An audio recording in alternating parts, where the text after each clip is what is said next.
영숙 씨의 블라우스 단추를 하나씩 풀어갈 때마다 심장이 더 빨리 뛰었습니다. 첫 번째 단추가 풀어지면서 하얀 곡선이 드러났고 두 번째 단추에서는 언덕이 살짝 보였습니다. 마지막 단추까지 풀어지자 블라우스는 바닥으로 떨어졌습니다.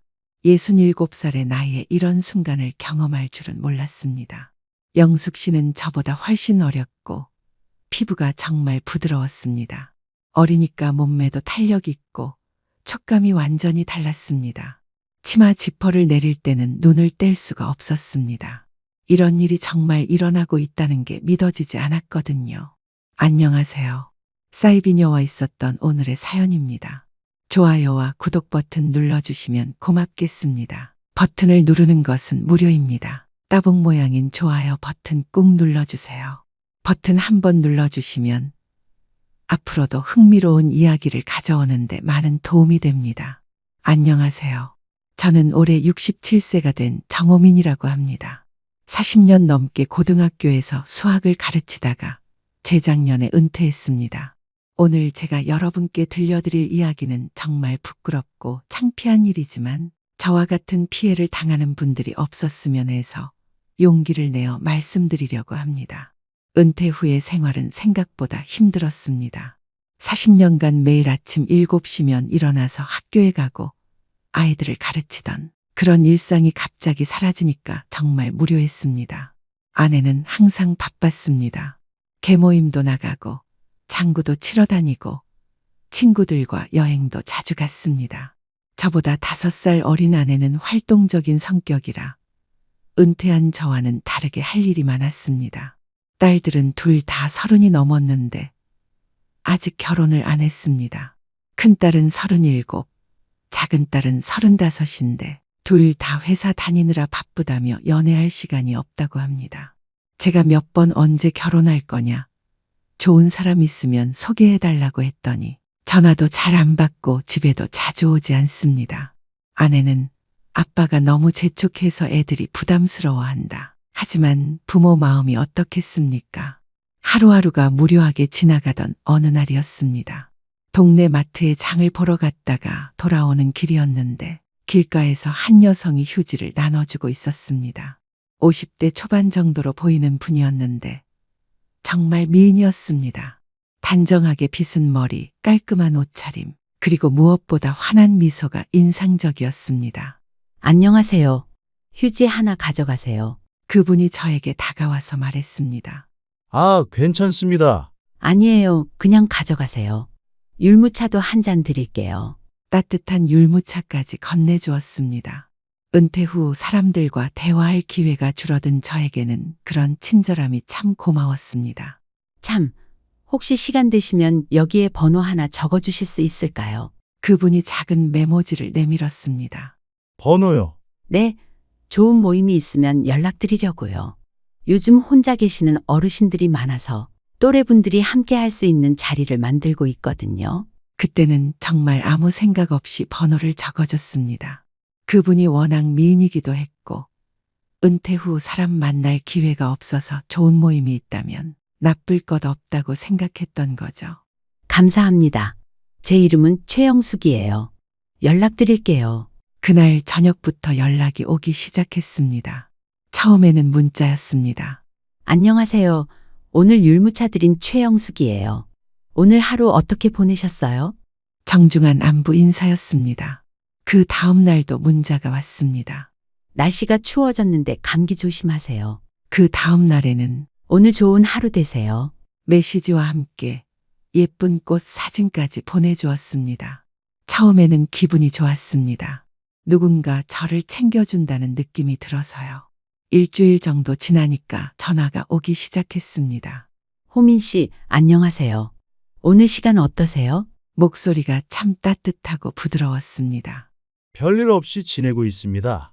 혹시 내일 시간 되시면 좋은 곳에 함께 가실래요? 마음이 편안해지는 곳이 있거든요. 어떤 곳인가요? 교회인데요. 작고 아늑한 교회예요. 사람들도 참 좋고 호민 씨 같은 분이 오시면 다들 좋아하실 거예요. 교회라는 말에 저는 조금 망설였습니다. 저는 평생 종교가 없었거든요. 부모님도 특별한 종교가 없으셨고 아내도 딸들도 마찬가지였습니다. 저는 종교가 없어서요. 아, 그러시구나. 괜찮아요. 종교가 없어도 누구나 환영하는 곳이에요. 그냥 좋은 사람들과 차 한 잔 마시면서 이야기하는 곳이라고 생각하세요. 혼자 계시면 외로우실 텐데 좋은 친구들 많이 사귈 수 있을 거예요. 영숙 씨의 말이 맞았습니다. 은퇴 후 정말 외로웠거든요. 아내는 바쁘고 딸들은 자주 오지 않고 옛날 동료들과도 가끔 만나긴 하지만 매일 만날 수는 없으니까요. 한번 가보실래요? 마음에 안 들면 안 가시면 되죠. 그럼 한 번만 가보겠습니다.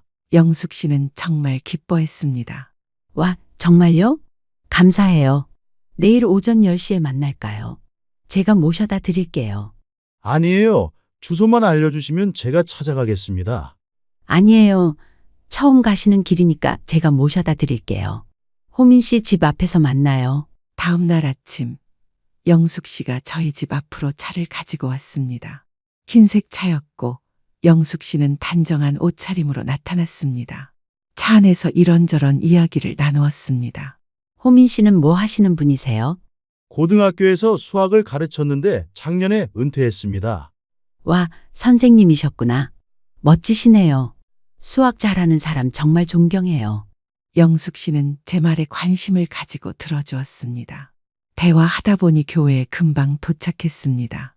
교회는 생각보다 아담했습니다. 도심 외곽에 있는 작은 건물이었습니다. 영숙 씨가 저를 이끌고 안으로 들어갔습니다. 안에는 20명 정도의 사람들이 앉아 있었습니다. 대부분 50대에서 70대 정도의 중장년층이었습니다. 모두들 저를 반갑게 맞아주었습니다. 영숙 씨가 저를 소개했습니다. 이분은 정호민 선생님이세요. 수학 선생님으로 40년 동안 아이들을 가르치신 분이에요. 사람들이 박수를 쳤습니다. 와, 선생님이시구나. 존경합니다. 예배가 시작되었습니다. 목사님이 나와서 설교를 하기 시작했는데 일반적인 기독교와는 조금 다른 느낌이었습니다. 성경 말씀도 인용하긴 했지만 뭔가 일반적인 교회와는 다른 분위기였습니다. 하지만 첫날이라 자세히는 모르겠고 그냥 조용히 듣고 있었습니다. 예배가 끝나고 나서 다과 시간이 있었습니다. 어떠세요? 좋죠? 네, 사람들이 참 친절하네요. 다들 좋은 분들이에요. 호민 씨도 자주 오시면 좋을 텐데요. 그때 영숙 씨가 갑자기 제 손을 잡았습니다. 손을 잡는 게 조금 의아하긴 했지만 그냥 고마움의 표현이겠거니 생각했습니다. 다음 주에도 오실 거죠? 글쎄요, 한번 생각해 보겠습니다. 꼭 오세요. 오시는 걸로 알고 있을게요. 영숙 씨의 눈빛이 간절했습니다. 집에 돌아와서 아내에게 말했습니다. 교회에 갔다 왔어. 교회? 갑자기 웬 교회? 길에서 만난 분이 소개해줘서 한번 가봤어. 그래?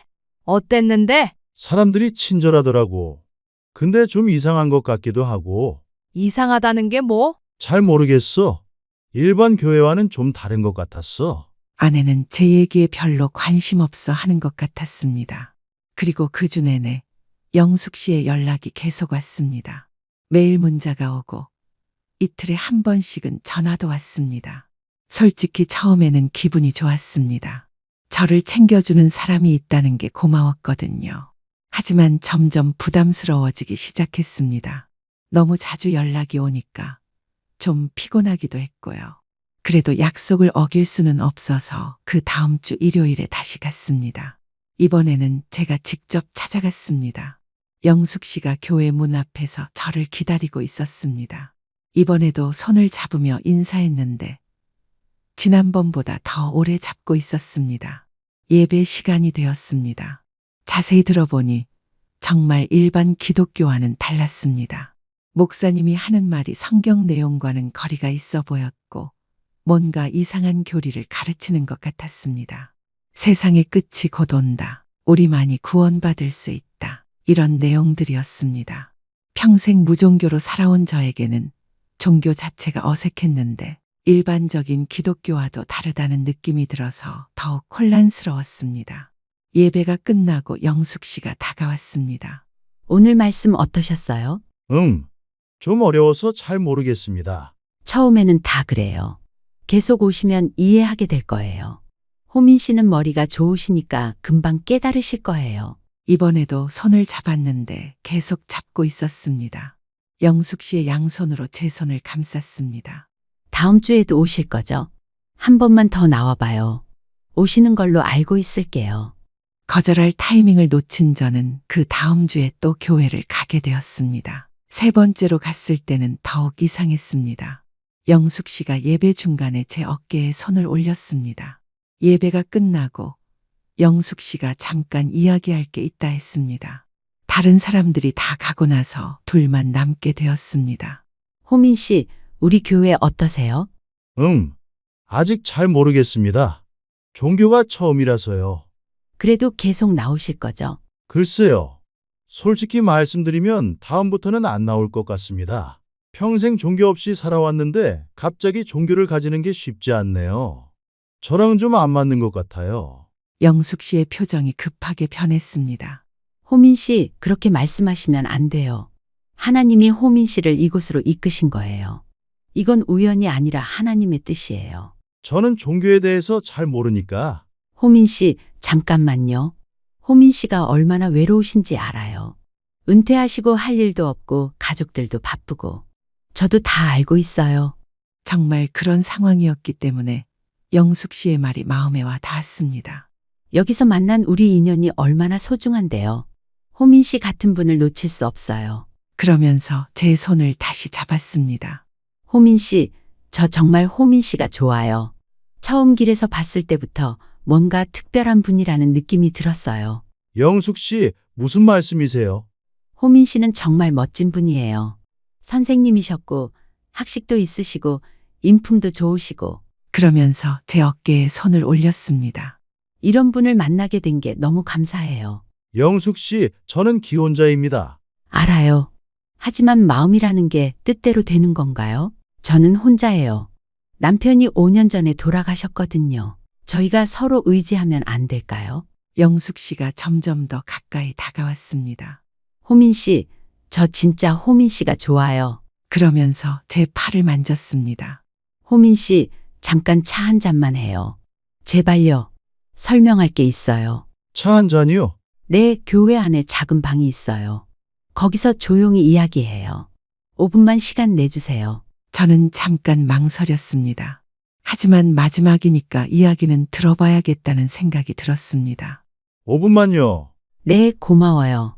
영숙 씨가 저를 교회 안쪽의 작은 방으로 데려갔습니다. 그곳은 상담실 같은 곳이었는데 작은 소파와 테이블이 있었습니다. 앉으세요. 영숙 씨가 제 옆에 바짝 앉았습니다. 호민 씨, 제 마음을 이해해 주세요. 저 정말 호민 씨 없으면 못 살아요. 호민 씨도 저를 좋아하시잖아요. 표정을 보면 알 수 있어요. 사실 저도 영숙 씨가 미인이라는 생각은 했습니다. 그리고 은퇴 후 처음으로 저에게 이런 관심을 보여주는 사람이었거든요. 영숙 씨, 하지만 호민 씨, 저 진짜 사랑해요. 그때 영숙 씨가 갑자기 입을 맞췄습니다.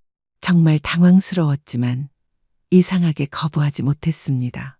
67살의 나이에 이런 일이 일어날 줄은 상상도 못했거든요.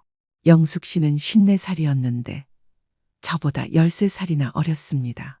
영숙 씨의 행동이 더욱 적극적이 되었습니다.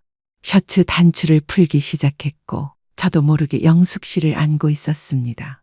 아내 이외에는 처음이었습니다. 아내와 결혼한 지 40년이 넘었는데 다른 여자와 이런 시간을 가질 줄은 꿈에도 몰랐습니다. 영숙 씨의 블라우스 단추를 하나씩 풀어갈 때마다 심장이 더 빨리 뛰었습니다. 첫 번째 단추가 풀어지면서 하얀 곡선이 드러났고 두 번째 단추에서는 언덕이 살짝 보였습니다. 손이 떨렸지만 영숙 씨는 제 손을 잡고 도와주었습니다. 마지막 단추까지 풀어지자 블라우스는 바닥으로 떨어졌습니다. 67살의 나이에 이런 순간을 경험할 줄은 몰랐습니다.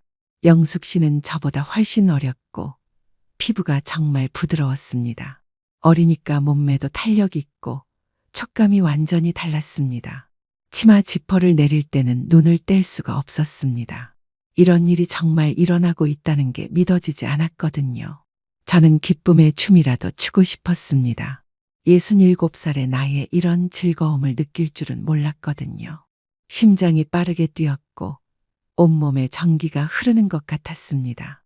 은퇴 후 잃어버렸던 남성으로서의 자신감이 되살아나는 느낌이었습니다. 영숙 씨가 저를 원한다는 사실만으로도 가슴이 벅찼고 이런 젊은 여성과 행복한 시간을 가질 수 있다는 게 믿어지지 않았습니다. 영숙 씨의 몸이 너무 예뻤습니다. 그 순간 정말 아무 생각이 안 났습니다. 머릿속이 하얗게 변하면서 오직 지금 이 순간만 존재하는 것 같았습니다. 아내도 딸들도 은퇴도 모든 걱정들이 다 사라졌습니다. 뽀얀 언덕은 아내보다 훨씬 탐스럽고 아름다웠습니다. 54살이라는 나이가 믿어지지 않을 정도로 젊어 보였고 그 완벽한 곡선에 넋을 잃었습니다. 오직 영숙 씨와 저만 있는 것 같았고 마치 시간이 멈춘 듯한 느낌이었습니다. 몇 년 동안 잊고 있던 열정이 다시 타오르는 것 같았습니다. 은퇴 후 무기력했던 제가 갑자기 살아있다는 느낌이 들었습니다.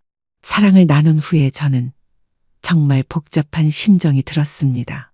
죄책감도 들었지만 한편으로는 너무 기분이 좋았습니다. 이런 일이 제 인생에 일어날 줄은 상상도 못했거든요. 호민 씨, 이제 우리 진짜 특별한 관계가 된 거예요. 영숙 씨가 저에게 말했습니다. 다음 주에도 만나요. 약속해요. 하지만 호민 씨, 저 정말 좋았어요. 호민 씨도 좋았죠? 사실 정말 좋았습니다. 아내와는 몇 년째 없었는데 영숙 씨와는 정말 다른 느낌이었습니다. 어리니까 반응도 다르고 적극적이기도 했고 네, 좋았어요. 그럼 다음 주에 또 만나요. 집에 돌아가는 길에 머릿속이 복잡했습니다. 아내에게 들키면 안 되는 일을 저질렀습니다. 하지만 영숙 씨와는 너무 좋았습니다. 새로운 활력을 느꼈습니다. 그날 밤 아내가 교회 어땠어? 하고 물었을 때 좋았어라고 답했습니다. 거짓말이었지만 사실이기도 했습니다. 그 다음 주부터 저는 정기적으로 교회에 나가기 시작했습니다. 예배는 형식적으로 참석하고 예배 후에는 영숙 씨와 그 작은 방에서 시간을 보냈습니다. 일주일에 한 번씩 만나서 사랑을 했습니다. 두 번째 만났을 때는 첫 번째보다 더 자연스러웠습니다. 호민 씨, 일주일 동안 얼마나 보고 싶었는지 몰라요. 영숙 씨는 저를 반겨주었습니다. 이번에는 제가 먼저 영숙 씨를 안았습니다. 이번에는 여유가 생겨서 영숙 씨를 더 자세히 볼 수 있었습니다. 향수 냄새도 은은하게 났고 머리카락도 부드럽게 넘어갔습니다. 첫 번째보다 덜 떨렸지만 오히려 더 깊은 만족감이 들었습니다. 이런 관계가 지속될 수 있다는 확신이 서면서 더욱 편안해졌습니다. 호민 씨, 저 정말 행복해요. 영숙 씨가 제게 머리를 기대며 말했습니다. 저도요.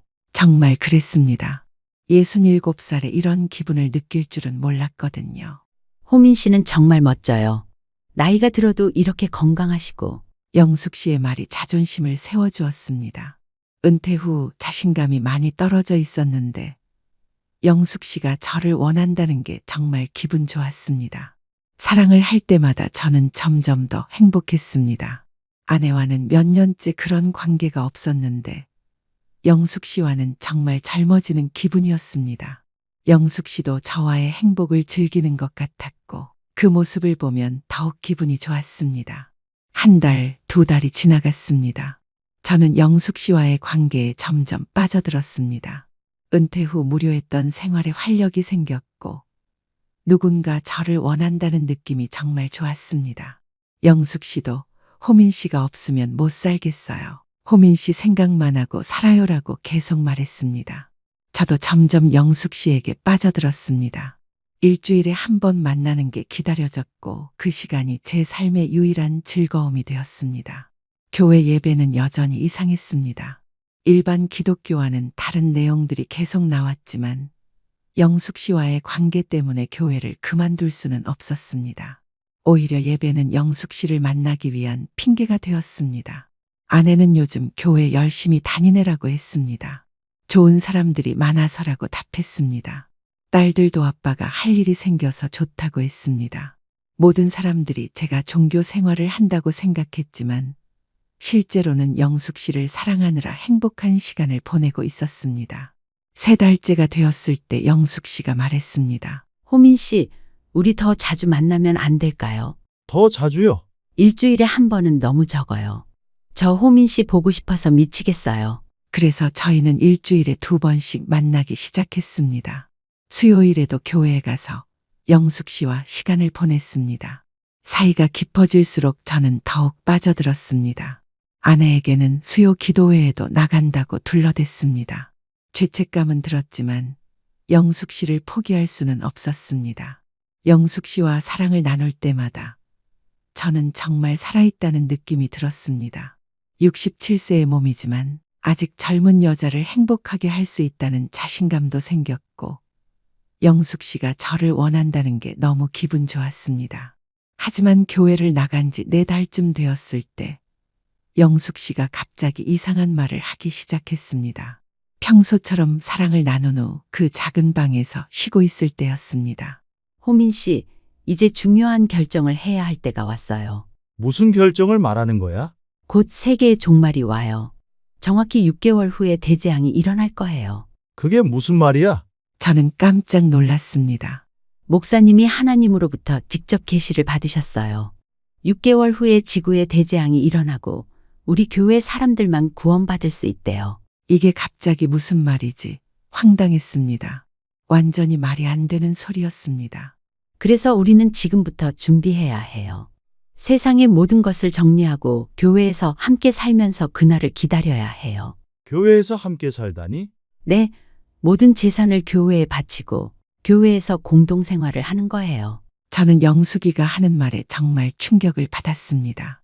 영수가 그건 말이 안 되는 소리 아니야. 호민 씨, 왜 그렇게 말해요? 이건 하나님의 뜻이에요. 우리가 구원받으려면 순종해야 해요. 재산을 다 바치라고? 네, 집도 팔고 예금도 다 바쳐야 해요. 어차피 6개월 후에는 다 소용 없어질 거거든요. 완전히 사기꾼들의 수법이었습니다. 하지만 그때는 영숙 씨를 사랑한다고 생각했기 때문에 고민이 되었습니다. 호민 씨, 저도 이미 집을 팔았어요. 예금도 다 교회에 바쳤고요. 정말 네, 호민 씨를 위해서요. 우리가 함께 구원받기 위해서요. 영숙 씨의 말이 진지해 보였습니다. 그러니까 호민 씨도 결정하세요. 집을 팔고 교회로 오세요. 그러면 우리가 계속 함께 있을 수 있어요. 영숙 씨가 제 손을 잡고 간절히 말했습니다. 안 그러면 호민 씨는 구원받을 수 없어요. 저는 정말 고민이 되었습니다. 한편으로는 말이 안 되는 소리라는 걸 알고 있었지만 다른 한편으로는 영숙 씨와 헤어지기 싫었습니다. 그리고 만약 정말 세계의 종말이 온다면 어떻게 할지도 걱정되었습니다. 영수가 이런 중요한 결정을 갑자기 내릴 수는 없어. 가족들과도 상의해야 하고. 가족들은 이해 못해요. 이건 믿음의 문제거든요. 호민 씨만 결정하시면 돼요. 하지만 호민 씨, 저 정말 호민 씨 사랑해요. 우리가 영원히 함께 있을 수 있는 기회예요. 이 기회를 놓치면 다시는 없을 거예요. 영숙 씨가 울먹이며 말했습니다. 시간을 좀 줘. 호민 씨, 시간이 없어요. 빨리 결정하지 않으면 늦어요. 다른 사람들은 이미 다 준비하고 있어요. 영숙 씨가 조급해했습니다. 그날 밤 집에 돌아와서 정말 고민이 많았습니다. 영숙 씨와의 관계도 생각해야 했고 가족들의 안전도 걱정되었습니다. 혹시나 정말로 재앙이 온다면 어떻게 해야 할지 모르겠더라고요. 며칠을 고민한 끝에 저는 아내에게 말하기로 결정했습니다. 더 이상 혼자서는 결정할 수 없었거든요. 여보, 중요한 이야기가 있어. 뭔데? 교회에서 집을 팔자고 하는데 집을 팔자고? 갑자기 왜? 곧 세계의 종말이 온다고 해서 교회에서 함께 살면서 그날을 기다리자고 하더라. 아내의 표정이 변했습니다. 당신 지금 뭔 소리 하는 거야? 교회에서 하나님의 계시를 받았다고. 당신 제정신이야? 아내가 소리를 질렀습니다. 세계의 종말이 온다고. 집을 팔라고. 여보, 일단 들어봐. 종말이 오면 우리 다 죽어. 집 팔고 교회로 들어가자. 거기 가면 살 수 있어. 뭘 들어? 당신 완전히 속은 거야. 정신 차려. 노망 났어? 아내가 갑자기 저에게 다가와서 뺨을 때렸습니다. 정호민, 정신 차려. 뺨을 맞는 순간 정말 정신이 번쩍 들었습니다. 아, 내가 뭘 하고 있었지. 당신 그 교회에서 뭘 들은 거야?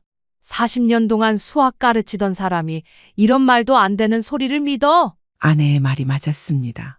저는 수학교사였습니다. 논리적으로 생각하는 사람이었는데 어떻게 이런 말도 안 되는 소리를 믿을 수 있었을까요? 그제서야 정신이 들었습니다. 영숙 씨에게 속아서 4개월 동안 헛된 꿈을 꾸고 있었던 거였습니다. 세계의 종말이라니, 재산을 다 바치라니, 완전히 사기꾼들의 수법이었습니다. 그리고 더 충격적인 건 제가 4개월 동안 아내를 속이고 영숙 씨와 불륜을 저질렀다는 사실이었습니다. 정말 어떻게 이런 일을 할 수 있었을까요? 당신 앞으로 그 교회 절대 가지 마. 저도 확실히 깨달았습니다. 더 이상 그 교회에 다닐 수 없었습니다. 영숙 씨와의 관계도 정리해야 했습니다. 다음 날 영숙 씨에게 전화했습니다. 영수가 나는 교회 이제 안 갈 거야. 뭐라고요? 왜요? 생각해보니 말도 안 되는 일이야. 세계의 종말이라니 재산을 바치라니. 호민 씨, 그렇게 말하면 안 돼요. 이건 정말 하나님의 뜻이에요. 영숙 씨가 화를 냈습니다. 그럼 우리 관계는 어떻게 할 거예요? 미안하지만 그것도 끝내야겠어. 나는 기혼자고 이런 관계는 잘못된 거야. 저 호민 씨 없이는 못 살아요. 미안해, 영수가. 모든 게 잘못되었어. 저는 전화를 끊고 영숙 씨의 번호를 차단했습니다. 하지만 영숙 씨는 포기하지 않았습니다. 다른 번호로 계속 전화했고 문자도 보냈습니다. 호민 씨, 제발 다시 생각해봐요. 우리 사랑이 가짜였나요? 영숙 씨의 번호를 차단했는데 다른 번호로 메시지들이 계속 왔습니다. 급기야 영숙 씨가 저희 집까지 찾아왔습니다. 집 앞에서 소리를 지르기까지 했습니다. 아내가 나가서 우리 남편한테 다시는 연락하지 말라고 했고 영숙 씨는 호민 씨가 저를 사랑한다고 했어요. 저희는 애인 사이예요라고 대답했습니다. 아내가 집으로 들어와서 저를 똑바로 쳐다봤습니다. 당신 그 여자랑 뭔 일 있었어? 저는 더 이상 숨길 수 없었습니다. 미안해, 잘못했어. 뭘 잘못했는데? 그 여자랑 그것을 했어. 아내의 얼굴이 하얗게 변했습니다. 뭐라고? 4개월 동안. 정말 미안해. 아내가 주저앉았습니다. 당신 나이가 몇 살인데 이런 짓을 해? 67살이야. 67살. 아내가 울기 시작했습니다. 미안해. 정말 정신이 나갔었나 봐. 40년을 함께 살았는데 이런 배신을 하다니. 그날 밤은 정말 지옥 같았습니다. 아내는 계속 울었고 저는 어떤 말도 할 수 없었습니다. 제가 저질러 놓은 일이 너무 컸습니다. 다음 날부터 영숙 씨가 더욱 자주 찾아왔습니다. 하루에도 몇 번씩 집 앞에 와서 호민 씨라고 부르고 문자와 전화도 계속했습니다. 아내는 이사하자고 했습니다. 당신 때문에 이런 일이 생겼으니까 당신이 해결해. 알겠어. 빨리 다른 집을 구해볼게. 다른 집을 급하게 구하고 저희는 바로 다음 주에 다른 동네로 이사했습니다. 이사한 후에도 한동안 영숙 씨의 연락이 계속 왔지만 번호를 바꾸고 나서는 연락이 끊어졌습니다. 아내는 저와 말도 하지 않았습니다. 매일 집에서 울고 지냈습니다. 제가 저질러 놓은 일이 얼마나 큰지 그때서야 깨달았습니다. 딸들에게는 창피해서 말하지 못했습니다. 67살 아버지가 다른 여자와 바람을 피웠다고 어떻게 말할 수 있겠습니까? 아내만 혼자 이 고통을 감당하고 있었습니다. 한 달 정도 지나고 아내가 조금씩 말을 하기 시작했습니다. 당신 정말 바보 같아. 미안해. 67살 먹고 그런 사기에 속다니. 정말 미안해. 그 여자가 얼마나 예뻤길래 그런 짓을 했어? 예쁜 게 중요한 게 아니었어. 은퇴하고 외로웠는데 나를 좋아한다고 하니까. 그래서 가족을 배신한 거야? 저는 할 말이 없었습니다. 정말 변명의 여지가 없는 일이었거든요. 다시는 이런 일 없을 거지? 응, 절대 없을 거야. 약속해? 약속할게. 몇 달이 지나고 뉴스에서 충격적인 소식을 받습니다. 사이비 종교 교주 사기 혐의로 구속. 익숙한 교회가 뉴스에 나왔습니다. 정말 사이비 종교였던 겁니다. 신도들한테서 수십억 원을 가로챈 사기꾼들이었습니다. 뉴스를 보니 영숙 씨도 나왔습니다. 본명은 최영숙이 아니라 김미경이었습니다. 포교 책임자였던 거죠. 길거리에서 외로운 중장년층을 타겟으로 접근해서 교회로 유인하고 몸까지 이용해서 재산을 갈취하는 수법이었습니다. 뉴스에서는 비슷한 피해자들이 많다고 했습니다. 저만 당한 게 아니라 다른 중년 남성들도 똑같은 방법으로 속았다고 했습니다. 어떤 분은 집까지 팔아서 교회에 바쳤다가 전 재산을 잃었다고 했습니다. 당신도 저런 꼴 날 뻔했네. 아내가 뉴스를 보며 말했습니다. 내가 막지 않았으면 우리 집도 팔았을 거 아니야? 정말 고마워. 당신이 막아줘서 정말 다행이야. 아내의 소중함을 다시 깨달았습니다. 만약 아내가 그때 저를 뺨으로 때려서 정신을 차리게 하지 않았다면 저희 가족은 정말 큰일 날 뻔했습니다. 미안해. 정말 미안해. 이제 그만해. 다 지난 일이야. 아내가 용서해 주었습니다. 지금 생각해보면 정말 바보 같은 일이었습니다. 67살의 나이에 그런 사기에 속아서 4개월 동안 헛된 꿈을 꾸고 아내를 속이고 가족을 위험에 빠뜨릴 뻔했습니다. 영숙 씨의 외모에 홀렸다는 것도 부끄럽지만 더 부끄러운 건 은퇴 후 외로움을 이용당했다는 것입니다. 누군가 저를 좋아해 준다는 말에 속아서 모든 걸 잃을 뻔했습니다. 이런 일을 겪고 나서 깨달은 게 있습니다. 노후에 외롭다고 해서 함부로 접근하는 사람들을 믿으면 안 된다는 것입니다. 특히 재산을 노리는 사람들은 정말 교묘하게 접근합니다. 종교를 이용하기도 하고 사랑을 이용하기도 하고 외로움을 이용하기도 합니다. 저처럼 바보 같은 실수를 하지 마시기 바랍니다. 그리고 가족의 소중함을 잊지 마시기 바랍니다. 특히 아내에게 너무 감사합니다. 아내가 저를 막아주지 않았다면 저희 가족은 정말 큰일이 날 뻔했습니다. 40년을 함께 산 조강지처를 버리고 사기꾼에게 속을 뻔했습니다. 아내는 저희 든든한 버팀목이었고 마지막 순간에 저를 구해준 은인입니다.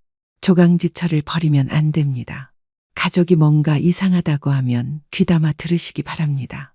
지금은 아내와 딸들과 평화롭게 지내고 있습니다. 더 이상 무료하다고 투정하지도 않습니다. 집에서 책도 읽고 아내와 함께 산책도 하고 딸들과도 자주 만납니다.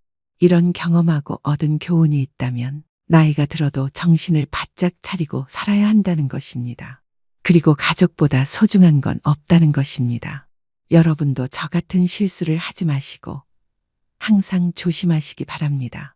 길에서 친절하게 접근하는 사람들, 갑자기 관심을 보이는 사람들, 종교나 사랑을 핑계로 재산을 요구하는 사람들, 모두 의심해 보시기 바랍니다. 67살에 이런 부끄러운 이야기를 하게 될 줄은 몰랐지만 제 경험이 다른 분들께 도움이 되었으면 좋겠습니다. 노후에 재산을 노리는 사람들을 조심하시고 가족의 소중함을 잊지 마시기 바랍니다. 긴 이야기를 끝까지 들어주셔서 진심으로 고맙습니다. 저처럼 은퇴 후 갑작스럽게 인생의 변곡점을 맞이하신 분들이나 외로움 때문에 예상치 못한 상황에 놓여 혼란스러워하시는 분들께 조금이나마 경각심이 되었으면 하는 바람으로 제 부끄러운 경험을 나누어 드렸습니다. 67살의 나이에 이런 바보 같은 일을 저지를 줄은 꿈에도 몰랐습니다. 40년을 가르쳤던 수학교사가 이런 단순한 사기에 속다니 정말 부끄럽습니다. 하지만 이런 일을 겪고 나서 깨달은 게 있습니다. 나이가 들어도 정신을 바짝 차리고 살아야 한다는 것, 그리고 가족보다 소중한 건 없다는 것입니다. 혹시 제 이야기에 조금이라도 공감하셨다면, 그리고 저와 같은 실수를 하지 않으시겠다는 마음과 응원의 표시로 좋아요 한 번만 눌러주시면 정말 감사하겠습니다. 작은 것 같아도 저에게는 큰 격려가 됩니다. 댓글로 여러분의 솔직한 생각도 남겨주세요. 비판적인 의견이라도 감사히 받겠습니다. 저도 아직 반성하고 배워가는 중이니까요. 소중한 시간을 내어 저의 길고 부끄러운 이야기를 끝까지 들어주신 모든 분들께 다시 한번 깊이 감사드립니다. 여러분 모두 저 같은 바보 같은 실수하지 마시고 건강하고 행복한 나날 보내시기를 진심으로 바랍니다. 노후의 재산을 노리는 사람들을 정말 조심하세요. 누가 거액의 돈을 이체해달라고 하거나 돈을 요구하면 꼭 가족이나 주변 사람들에게 물어보시길 바랍니다. 내 돈은 내가 지켜야 합니다. 고맙습니다.